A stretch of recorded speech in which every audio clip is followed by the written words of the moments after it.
Now the gates of Jericho were tightly shut because the people were afraid of the Israelites. No one was allowed to go out or in.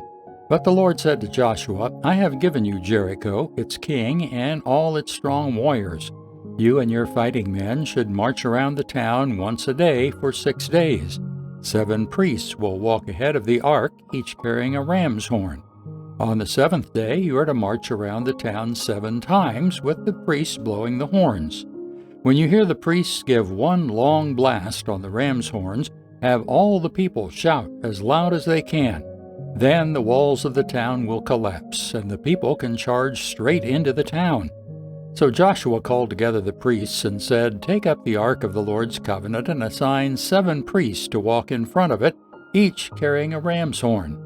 Then he gave orders to the people, March around the town, and the armed men will lead the way in front of the ark of the Lord. After Joshua spoke to the people, the 7 priests with ram's horns started marching in the presence of the Lord, blowing the horns as they marched, and the ark of the Lord's covenant followed behind them. Some of the armed men marched in front of the priests with the horns, and some behind the ark, with the priests continually blowing the horns. Do not shout, do not even talk, Joshua commanded, not a single word from any of you until I tell you to shout. Then shout. So the ark of the Lord was carried around the town once each day, and then everyone returned to spend the night in the camp.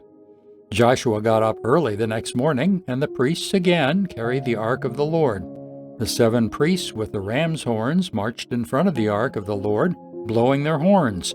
Again the armed men marched both in front of the priests with the horns and behind the ark of the Lord. All this time the priests were blowing their horns. On the 2nd day, they again marched around the town once and returned to the camp.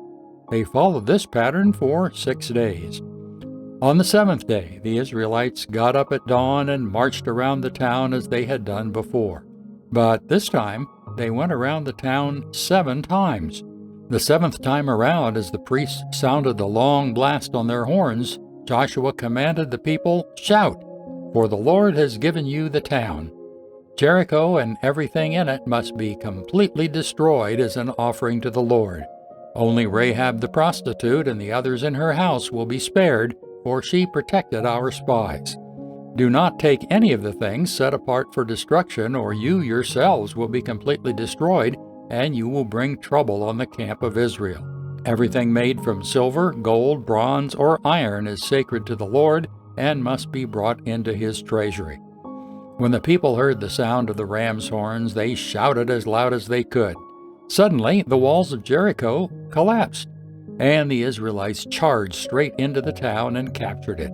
They completely destroyed everything in it with their swords, men and women, young and old, cattle, sheep, goats, and donkeys.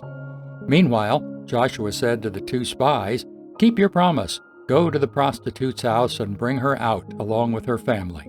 The men who had been spies went in and brought out Rahab, her father, mother, brothers, and all the other relatives who were with her.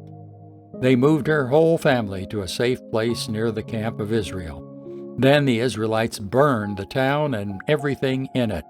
Only the things made from silver, gold, bronze, or iron were kept for the treasury of the Lord's house. So Joshua spared Rahab the prostitute and her relatives who were with her in her house, because she had hidden the spies Joshua had sent to Jericho, and she lives among the Israelites to this day. At that time Joshua invoked this curse, May the curse of the Lord fall on anyone who tries to rebuild the town of Jericho. At the cost of his firstborn son he will lay its foundation. At the cost of his youngest son he will set up its gates. So the Lord was with Joshua, and his reputation spread throughout the land.